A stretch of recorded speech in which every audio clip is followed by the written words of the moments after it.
Hey guys, welcome back, and today we're going to dive into a camera that has achieved cult status, and I want to go through and talk with you guys today about the magic of the Leica M9.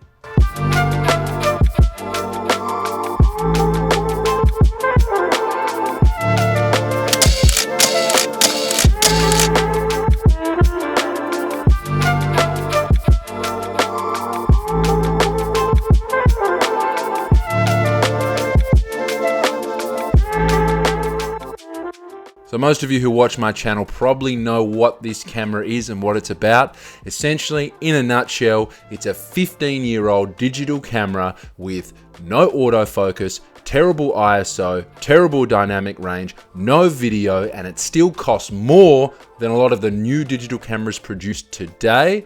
So why would anybody buy it in 2024?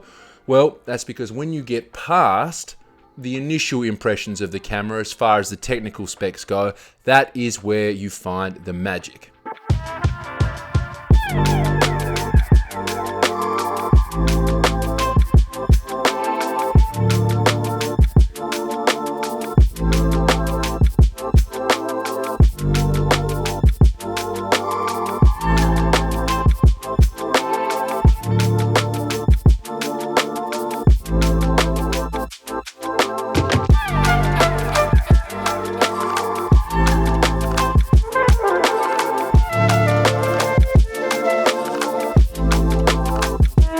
And what magic am I talking about?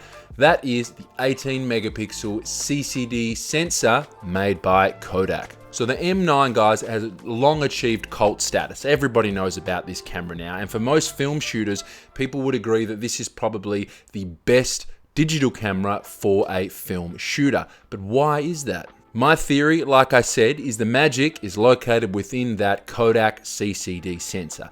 So, in case you don't know, the CCD sensor we're talking about, 18 megapixels, which is enough resolution to be quite frank for printing a good A3 size print, more than enough for social media these days still. But that sensor was developed by Kodak to mimic the Kodachrome film stocks.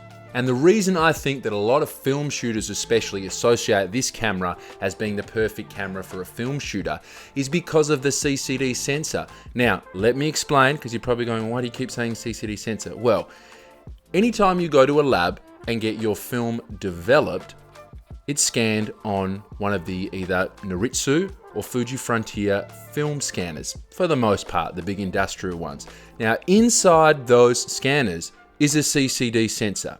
All right, so essentially all your film is being scanned by a CCD sensor. So when you use a camera with a CCD sensor that's meant to mimic a Kodak film stock, you get where I'm going at? That's where I think the crossover comes, and when people say the camera looks so filmy, the images are the closest thing to, to film, etc.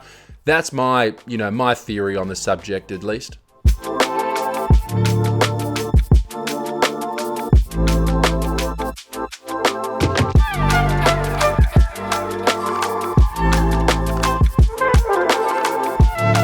Now the sensor is absolutely gorgeous, guys. Reds just absolutely burst off the screen when you're looking at the files off this.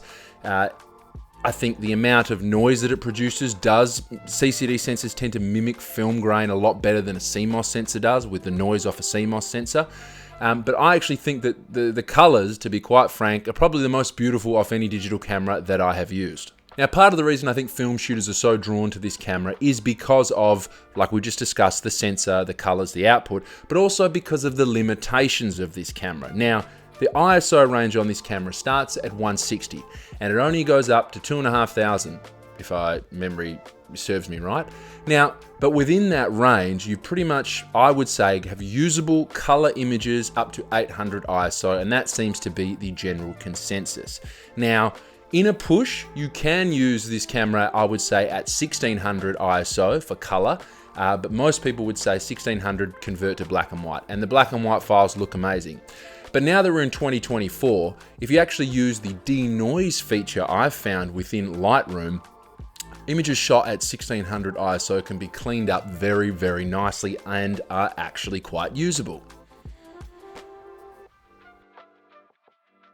But back to why film shooters, I think, love this camera, guys, again, because of the limitations. If you treat this kind of like a film camera, like I do, I either shoot it at 160, 200, 400, or 800.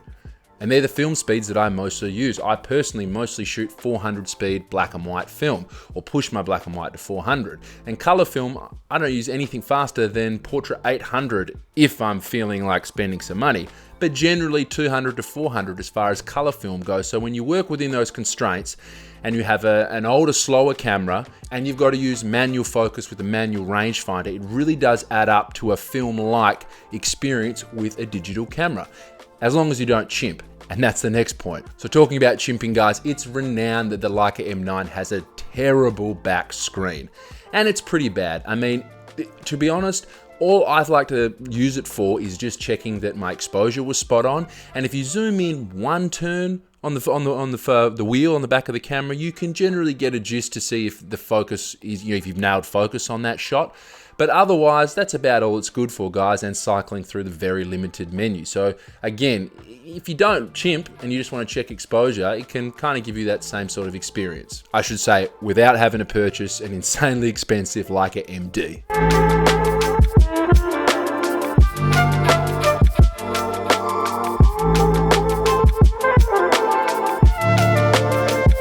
Personally, guys, this camera is a digital camera I recommend all film shooters try if you get the chance. It could scratch that itch, it could not, but it's definitely a pleasure to use and it is so much fun. So on to the big question a lot of people probably watching this video for, and is, can the Leica M9 replace film photography? In this growing age where film is becoming so much more expensive, is this a camera that can replace film?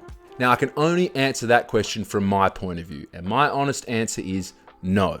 This camera cannot replace film. The limitations of the camera, the manual focus, the output, everything does a really, really good job of mimicking or coming close to that film experience.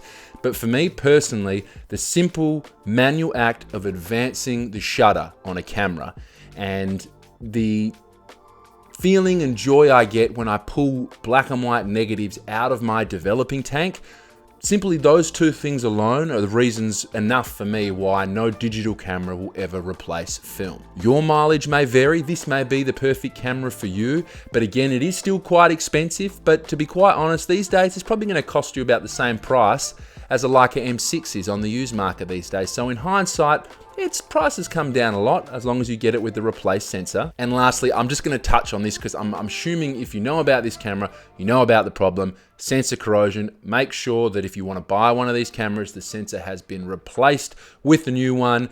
If you buy an older one with corrosion on the sensor, you can still get it repaired for about $1,000 US by Kalari in the United States. You'll have to send the camera off and they will replace the glass array over the sensor. That is an option, but for the most part, guys, stick with a replaced sensor M9.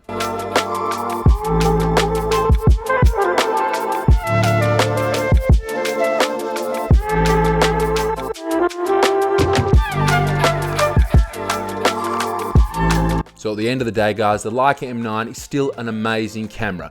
You get perfectly usable files at the lower ISOs. They're perfectly fine to print up to A3, maybe even bigger if you want to. They're more than enough still that anybody needs for social media.